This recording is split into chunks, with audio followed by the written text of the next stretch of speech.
Welcome to Gas Giants Week at the National Space Centre. Today we are going to show you how to make salt dough planets. You will need table salt, plain flour and water. Add 65 grams of salt and 125 grams of plain flour to a large bowl. Mix the salt and flour and make a well in the middle. Add water slowly and begin to mix. Add enough water to make a smooth, firm dough.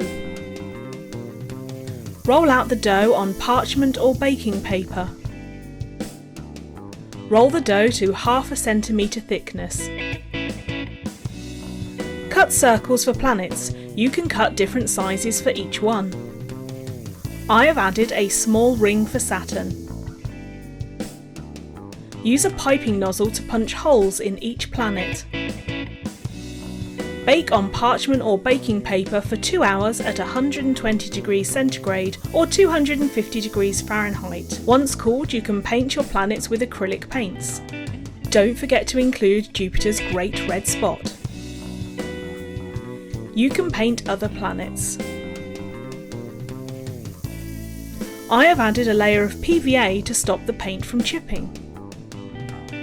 By adding ribbon, you can make a necklace or hanging mobile.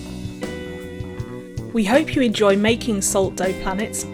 Please do share your makes with us on our social media.